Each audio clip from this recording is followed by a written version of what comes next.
ज़रूरत से ज़्यादा चाहत हमेशा परेशानियां ही पैदा करती हैं, क्योंकि फसल बारिश से अच्छी हो सकती है, बाढ़ से नहीं दोस्तों। तो गुड मॉर्निंग दोस्तों, मैं सूरज कुमार यादव आप लोग के बीच में। दोस्तों जैसे कि आप लोग देख रहे हैं एमएस क्लासेस, तो मैं आपको इस वीडियो में मैं आपको पढ़ाऊंगा और बताऊंगा अच्छे से बढ़िया से जूरिस्प्रूडेंस के, जो कि बीए एलएलबी जो लोग बी एलएलबी या एलएलबी या एलएलएम या पीसीएसजे या एपीओ के प्रिपरेशन कर रहे हैं, उन लोग के लिए मोस्ट इंपॉर्टेंट है।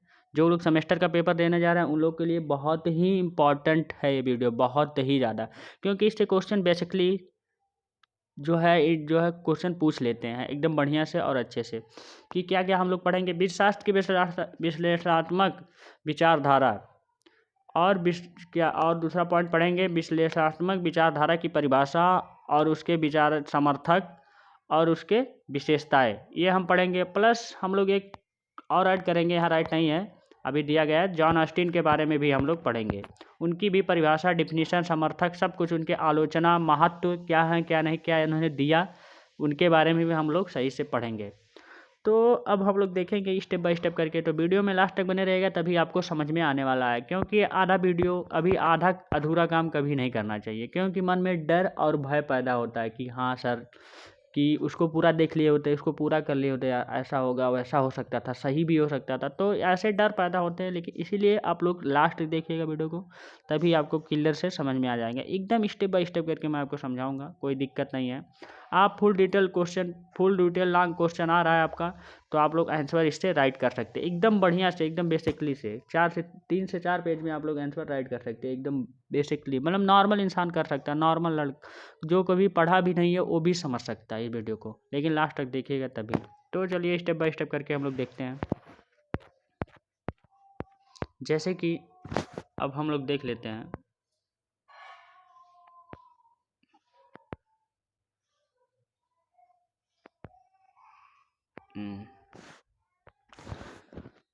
देख लेते हैं विश्वशास्त्र की विश्लेषणात्मक विचारधारा, एनालिटिकल स्कूल ऑफ ज्यूरिस्प्रूडेंस। अब इसके बारे में हम लोग जान लेते हैं क्या है क्या नहीं। 19वीं सदी के प्रारंभ से पुनर्जागरण काल के समय में प्राकृतिक विधि के विरुद्ध विश्लेषणात्मक विचारधारा का विकास हुआ है। दोस्तों क्या हुआ है, विकास हुआ है। कब हुआ है, पुनर्जागरण काल के समय में प्राकृतिक विधि के विरुद्ध इनका 19वीं सदी में विकास हुआ है। प्लस प्राकृतिक विधि के अनुसार कुछ लोग विधि का स्रोत ईश्वर के आदेश को मानते हैं। क्या है, लोगों का कहना है कि प्राकृतिक विधि के अनुसार कुछ लोग जो है विधि का स्रोत ईश्वर के आदेश को ही मानते। कुछ प्रकृति को स्रोत मानते हैं तथा कुछ युक्ति रीजन को स्रोत मानते हैं। दूसरी तरफ कुछ विद्वानों ने विधि को धर्म और नैतिकता से अलग करके विधि का अध्ययन शुरू किया है। ये भी कहा गया है, देखिए ये मोस्ट पॉइंट हैं। तो कहा गया, दूसरी पॉइंट है ये, पहला पॉइंट वो था, दूसरा पॉइंट ये है कि दूसरी तरफ से कुछ विद्वानों ने विधि को धर्म और नैतिकता से अलग करके विधि का अध्ययन शुरू किया है, ये भी है। अब अगला पॉइंट, तीसरा पॉइंट, धर्म और नैतिकता से अलग विधि का शुद्ध रूप से अध्ययन ही विश्लेषणात्मक मतलब ज्यूरिस्प्रूडेंस एनालिटिकल स्कूल विचारधारा है, मतलब यही कहलाता है। किसी राज्य में, अब इसका पॉइंट देख लेते हैं, अगला पॉइंट, किसी राज्य में लागू विधियों को तार्किक, एग्जाम्पल है ये, किसी राज्य में लागू विधियों का तार्किक विश्लेषणात्मक या विश्लेषण ही इस शाखा का उद्देश्य है। विश्लेषणात्मक विचारधारा को अनेक नामों से जाना जाता है। अब उसके बारे में हम लोग देखेंगे स्टेप बाय स्टेप करके। तो जहाँ तक होगा ये आपको समझ में आ चुका होगा। अब फिर हम आगे देखते हैं।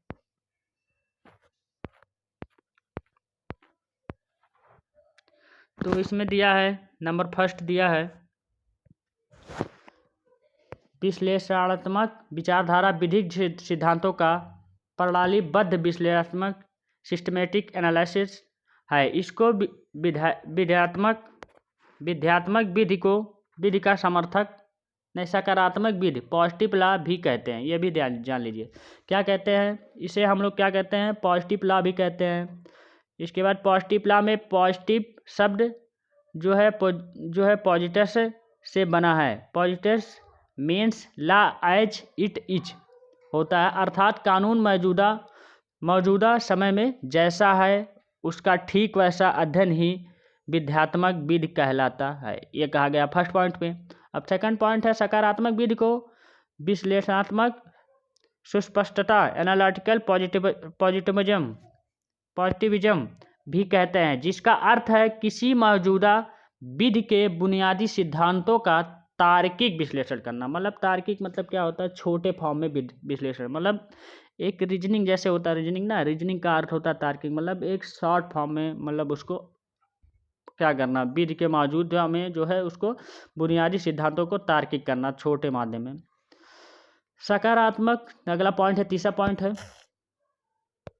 सकारात्मक विधि को उपदेशात्मक सिद्धांत कमांड थ्योरी भी कहते हैं, ये भी जान लीजिए, जिसका अर्थ है विधि संप्रभु का आदेश है। यहाँ संप्रभु का अर्थ ईश्वर नहीं है, बल्कि कोई उच्च पद पर व्यक्ति है जो निम्न लोगों के लिए कानून बनाता है। ये भी जान लीजिए, जैसे हमारे देश में है क्या, पार्लियामेंट को मान लीजिए, जो कानून को बनाता है, मतलब संसद कानून को बनाता है, तो वो हमारे लिए क्या है, उपदेशात्मक सिद्धांत, जो हमें उपदेश देगा वही हम लोग करेंगे। प्लस उसके बाद राष्ट्रपति के बाद जाता है, जब तक राष्ट्रपति मेन होता है, मेन पावर, राष्ट्रपति जब तक सिग्नेचर नहीं करेगा, जब तक आपको क्या होता है, आपका कानून कोई एक्ट जो है पारित नहीं होगा, कोई भी बिल एक्ट में पारित नहीं होगा, तो मेन पार्ट माना जाता है। तो इसीलिए यही कहा गया इसमें संप्रभु का अर्थ मतलब ईश्वर को मत समझिएगा आप लोग, यहाँ इससे रिलेटिव है कि कोई उच्च व्यक्ति हो, जैसे आपके घर में है कोई बड़ा व्यक्ति है, कोई ओल्ड पर्सन है, तो उन्हीं की बातों को कहा हुआ माना जाता है कि ऐसे ऐसे चली आई है, धर्म वाइज, मतलब स्टेप वाइज मतलब प्रथा चली आई है कि अब ये होंगे, इनका कहना मानना चाहिए। तो कोई मालिक होता है तो उन्हीं का कहना मानना जरूरी होता है, तो ऐसे इसमें भी कहा गया। तो अब हम आगे बढ़ते हैं, करना ही पड़ेगा का सिद्धांत इम्परेटिव थ्योरी, ये भी जान लीजिए। अब अगला वो खत्म हो गया, आप लोग अगला पढ़ रहे हैं हम लोग क्या, इम्परेटिव थ्योरी, करना ही पड़ेगा सिद्धांत। इसके अनुसार वे नियम जो किसी ऊंचे अहलकार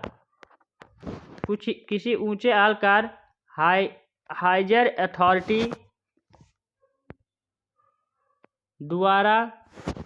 दोबारा बनाए और लागू किए जाते हैं और शेष व्यक्ति पालन करते हैं। देखो इसका मतलब है कि जो है आप लोग का अहलकार, जो कि ऊंचे अहलकार, हायर अथॉरिटी, मतलब दोबारा बनाए जाते हैं, मतलब कोई भी दोबारा कोई भी कानून बनाए जाते हैं तो उसको लागू किए जाते हैं और शेष व्यक्ति पालन करते हैं, यही है इसका मतलब, करना ही पड़ेगा सिद्धांत। मतलब क्या, इसका नाम ही आप लोग समझ सकते हैं कि करना ही पड़ेगा हर हाल में। जैसे राष्ट्रपति, प्रेसिडेंट एग्जाम्पल होता है कि अगर कोई बिल पारित हो रहा है दोनों सदन में, तो वो राष्ट्रपति को हर हाल में सिग्नेचर करना ही पड़ेगा, सिर्फ एक बार वापस कर सकता है, लेकिन दोबारा अगर फिर जो है उनके पास प्रस्ताव जाएगा, प्रपोजल जाएगा, तो उनको सिग्नेचर करना ही पड़ेगा, हर हाल में करना ही पड़ेगा। ये इसका माध्यम है।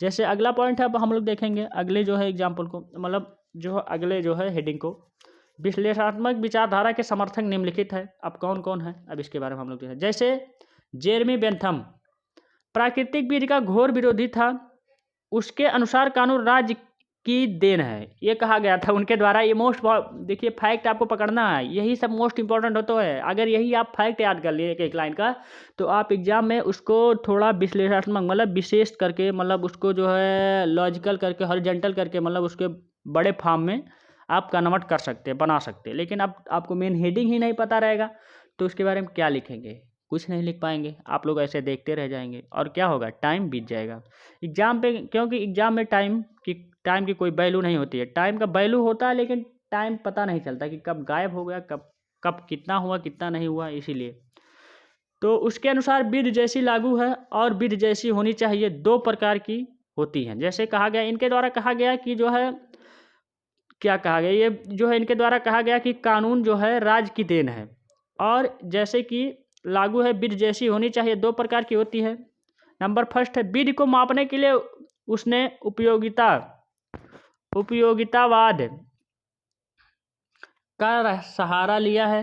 उसके अनुसार यदि विधि से लोगों को सुख नहीं मिलता है तो वह बेकार है। बिल्कुल सही, ये उनके द्वारा कहा गया है, मतलब मेरा कहना नहीं है, मैं विधि द्वारा, मतलब ये बिल्कुल बेकार है। जब लोगों को सुख ना मिले तो विधि क्या है, बेकार है। तो क्योंकि अधिक से अधिक लोग आज जो उसने विधि का मापने के लिए अधिकतम लोगों का अधिकतम सुख, maximum happiness for maximum people का सिद्धांत दिया है। ये भी देखिए, ये मोस्ट इंपॉर्टेंट है, ये आप लोग नोट जरूर कर लीजिएगा और नोट करते रहिएगा कहीं भी, नहीं तो वो जान है बहुत दिक्कत होती है। तो ये आपका सिद्धांत होता है किसका, जेनरी बेंथम का। बेंथम का सिद्धांत कोई पूछ सकता है तो क्या इन्होंने दिया maximum happiness of for maximum people.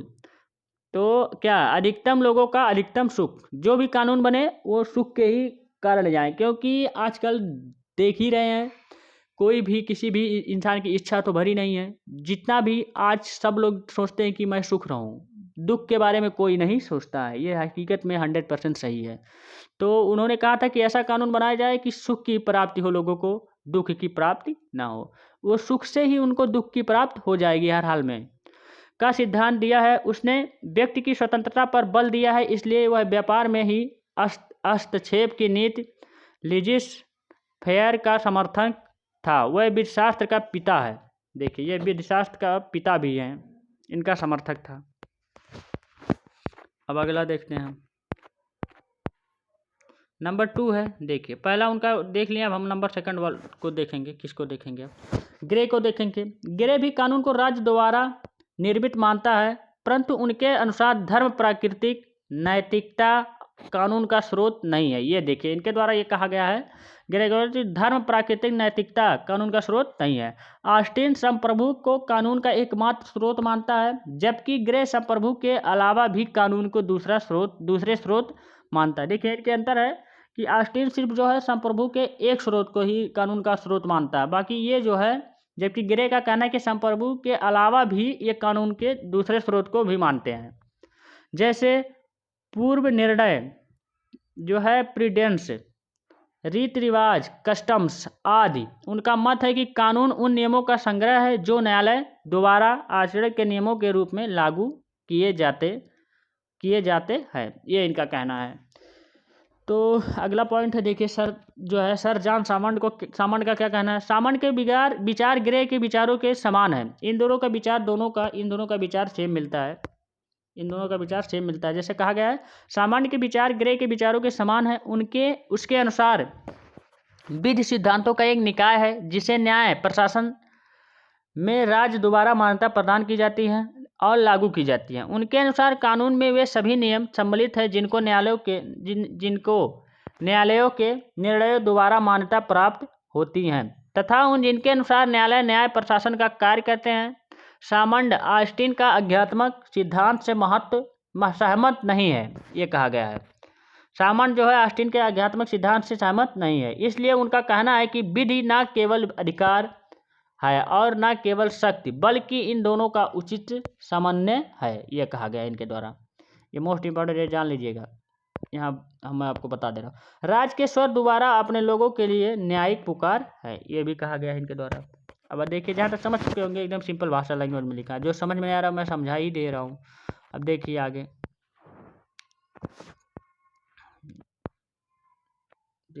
है चौथा नंबर, सर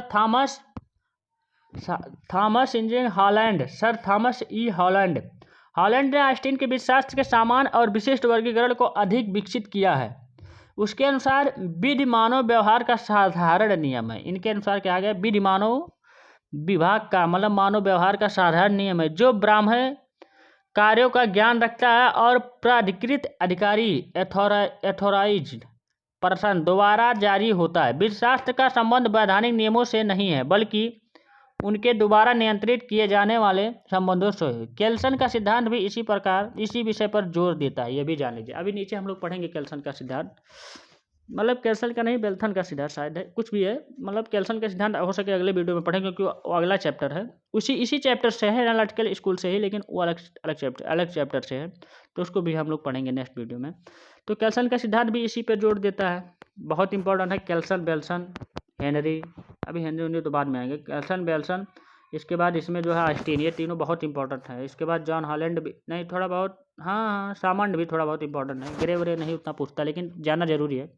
विश्लेषणात्मक विचारधारा की विशेषताएं निम्नलिखित है। देखिए निम्नलिखित है, ऑस्टिन के अनुसार विधि मानव द्वारा निर्मित है, न कि ईश्वर द्वारा। इस विचारधारा के अनुसार विधि संप्रभु द्वारा निर्मित की गई है, यह कहा गया। अब देखिए, जैसे नंबर सेकंड है, ग्रे के अनुसार विधि राज्य के न्यायिक अंग द्वारा घोषित है। नंबर 3 है, यह मौजूदा कानूनी व्यवस्था को मूल सिद्धांतों का तार्किक विश्लेषण है। नंबर 4 है, विधि और नैतिकता दोनों अलग अलग, न यह केवल मौजूदा विधि का वैसा अध्ययन करना जैसी वह लागू है। नंबर 5 है, समस्त विधियाँ संप्रभु का प्रत्यक्ष या अप्रत्यक्ष आदेश हैं और विधि का पालन राज्य की भौतिक शक्ति द्वारा कराया जाता है। 6 पॉइंट नंबर है, विधि का संबंध राज्य व संप्रभु से होता है। संप्रभु कानून का निर्माण करता है और राज्य के लोगों पर लागू करता है, ये कहना है। 7 नंबर है इसका विशेषता है, विधि केवल राज्य के अंदर लागू होती है, राज्य के बाहर नहीं, अर्थात विदेश में नहीं। सही बात, जो कानून विदेश जो स्टेट में बनेगी, जो इस राज्य में, यहाँ कहना राज्य का मतलब नहीं है कि राज्य आप लोग समझ लिए उत्तर प्रदेश, हिमाचल प्रदेश, ये राज्य नहीं, स्टेट। इंटरनेशनल कानून में स्टेट दूसरा होता है, स्टेट पूरे देश को कहा जाता है। विधि को, अगला पॉइंट, विधि को बंधनकारी करने के लिए उसके पीछे अनुचित सनसटी होती है, इसलिए विधि का उल्लंघन करने पर दंड का प्रावधान है। दोस्तों, विधि का उल्लंघन आप लोग करेंगे तो दंड का प्रावधान आगे दिया गया है, इससे धारा में या जो भी है उसके द्वारा आप लोग कर सकते हैं। तो अब हम लोग देखेंगे, चलिए देखते हैं अगला पॉइंट। तो हम लोग अगला पॉइंट पढ़ेंगे, जॉन ऑस्टिन के विश्लेषणात्मक सिद्धांत, विशेषता, आलोचना और महत्व। Analytical theory of John Austin, जो है करेक्टरीज, सिटीज एंड इम्पोर्टेंस, नहीं क्रिट्स एंड इम्पोर्टेंस। तो हम लोग पढ़ेंगे, चलिए स्टेप बाय स्टेप करके इनके बारे में जान लें थोड़ा, बहुत इंपॉर्टेंट है, जान लीजिए। जॉन ऑस्टिन का विश्लेषणात्मक सिद्धांत, analytical theory of John Austin, तो इनके बारे में जान लेते हैं। विश्लेषणात्मक विचारधारा में ऑस्टिन का नाम सबसे ऊपर है। उनकी पुस्तकों द प्रोवेंस, ये देखिए पुस्तक बहुत जाना, the Provence of jurisprudence determined और ए पिलिया ऑफ कॉन्स्टिट्यूशन में इस सिद्धांत का वर्णन है। देखिए ये बुक बहुत इंपॉर्टेंट है, इनका जान लीजिएगा। क्या है? The Provence of jurisprudence determined और ए पिलिया ऑफ कॉन्स्टिट्यूशन में इस सिद्धांत का वर्णन है। उनके अनुसार विध्यात्मक विधि, पॉजिटिव लॉ, वह विधि है जो राजनीतिक रूप से वरिष्ठ सुपीरियर लोगों द्वारा राजनीतिक रूप से अवर इन्फेरियर लोगों के लिए बनाई जाती है, ये कहना का है। दूसरे शब्दों में हम लोग कह लेते हैं, दूसरे शब्दों में विधि ऐसे नियमों का संकलन है जो बुद्धिमान व्यक्ति किसी अन्य ऐसी बुद्धिमान व्यक्ति के मार्गदर्शन के लिए निर्मित करता है, जिस पर उसकी संप्रभुता हो, मतलब जिस पर उसकी पकड़ हो, मतलब अच्छी सोच हो। उसके अनुसार विधि संप्रभु आदेश, कमांड लॉ है। इसलिए विध्यात्मक विधि को आदेशात्मक सिद्धांत, इम्परेटिव थ्योरी कहना अधिक उचित है, यह कहना है। इसके 4 तत्व हैं। नंबर फर्स्ट है संप्रभु, आदेश, अनुशास्ति और कर्तव्य। तो हम लोग उसको देखेंगे सही से स्टेप बाय करके। तो हम लोग पहला पॉइंट देखेंगे, ये नंबर संप्रभु, सॉवरेन, सॉवरेन। संप्रभु को देखेंगे। संप्रभु का अर्थ है उस व्यक्ति या संस्था से है जिसमें राज्य की सर्वोच्च शक्ति होती है और जिस पर राज्य से बाहर किसी अन्य शक्ति का प्रभुत्व ना हो। ये कह रहा है कि संप्रभु का अर्थ यह होता है कि जिस पर राज्य का सर्वोच्च शक्ति हो, मतलब स्टेट का बहुत ही ज़्यादा पकड़ हो, प्लस बाहरी अन्य शक्ति का प्रभुत्व ना हो, मतलब उनका भी प्रभुत्व ना हो। संप्रभु वह है जो किसी दूसरे की आज्ञा का पालन ना करता हो और उसकी आज्ञा का पालन प्रजा स्वेच्छा से करे, यह कह रहा है। संप्रभु का मतलब यह है कि किसी दूसरे स्टेट का, मतलब स्टेट का संप्रभु क्या होता है, एक इंसान का संप्रभु, जैसे हम हैं या आप हैं, तो अगर आपके आज्ञा का पालन किया जाए, मतलब समाज में, बाकी आप किसी की आज्ञा का पालन ना करें, बाकी आपकी आज्ञा का पालन समाज में किया जाए, तो ऐसा कब संभव है? जब आप एक अच्छे व्यक्ति होंगे तब, नहीं तो ऐसा हो ही नहीं सकता। तो ये कहना इनका मतलब है। ऑस्टिन के अनुसार संप्रभुता के 3 विशेषता है। नंबर फर्स्ट है अविभाज्यता, इंडिविजुअलिटी, असीमितता, क्या एलिमेटिबिलिटी और अपरिहता, इंस्टीनेशनलिटी, क्या है? हाँ यही है। चलिए आगे देखते हैं। अब बी नंबर है समादेश, कमांड। समादेश संप्रभु की इच्छा और प्रजा को इच्छा का पालन करना आवश्यक है, चाहे वह उचित हो या ना हो या अनुचित हो। समादेश राज्य की इच्छा की अभिव्यक्ति है जो प्रजा से किसी राय कार्य को करने की आकांक्षा करे।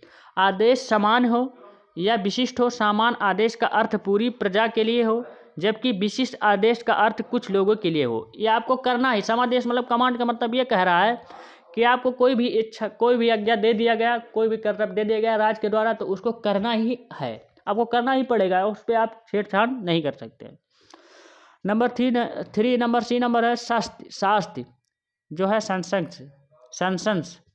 संप्रभु के पास इतनी शक्ति होती है कि वो बिना किसी भेदभाव के समान रूप से आदेश लागू कर सकता है। ये भी कहना है, संप्रभु का इतना शक्ति होती है कि वो किसी के ऊपर बिना भेदभाव, बिना जात प्रथा के बारे से आदेश से भी वो उस पर कानून लागू कर सकता है। यदि आदेश का पालन नहीं होता है तो दंड का प्रावधान होना आवश्यक है। अगर आदेश का पालन भी आप लोग नहीं कर रहे हैं कि हाँ जो है गवर्नमेंट अपने आप लगा दी, ये कर दी, वो कर दी, ऐसे तो अभी हर हाल में हुआ था जाने कानून ऐसा बन जाता है। कभी कोई ऐसा भी होता है कि कहीं भी कोई मेन पर्सन जाता है, जो भी कोई है, राष्ट्रपति हो, प्रधानमंत्री हो, कोई भी हो, तो पहले से जो उनके अंडर में जो भी होते हैं अपोजिट पार्टी के नेता या कुछ भी होते हैं, तो उनको पहले से हिरासत में ले लिया जाता है। तो ऐसे ये कह रहा है, इसलिए आदेश के साथ शस्त्र भी आवश्यक है।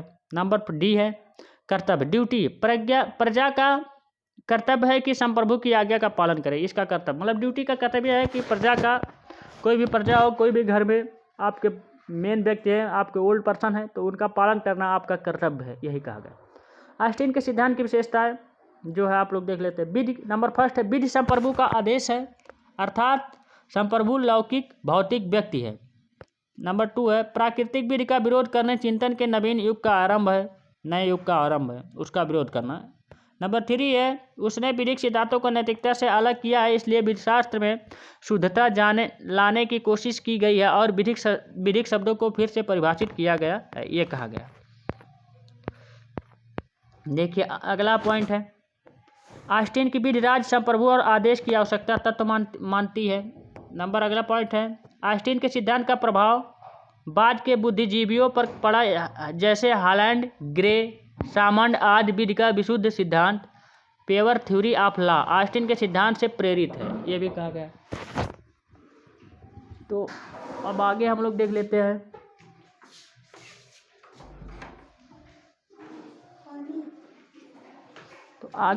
लेते हैं, जैसे कि ऑस्टिन के सिद्धांत की आलोचना, मतलब क्या क्रिटिसाइज, इसके बारे में हम लोग पढ़ लेते हैं।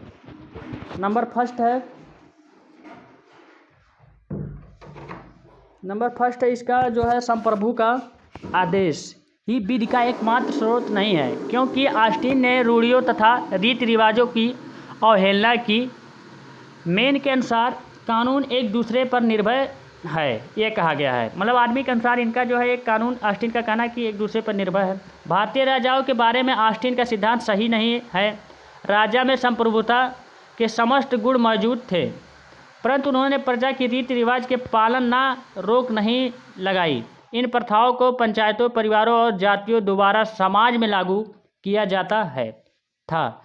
राज्य से पहले प्रथाओं का विकास हुआ, इसलिए कहा जाता है कि प्रथा विधि से श्रेष्ठ है। Custom is superior to law, ये कहा गया है, मतलब इसीलिए कहा जाता है कि प्रथा जो है विधि से श्रेष्ठ है, मतलब ऊपर है।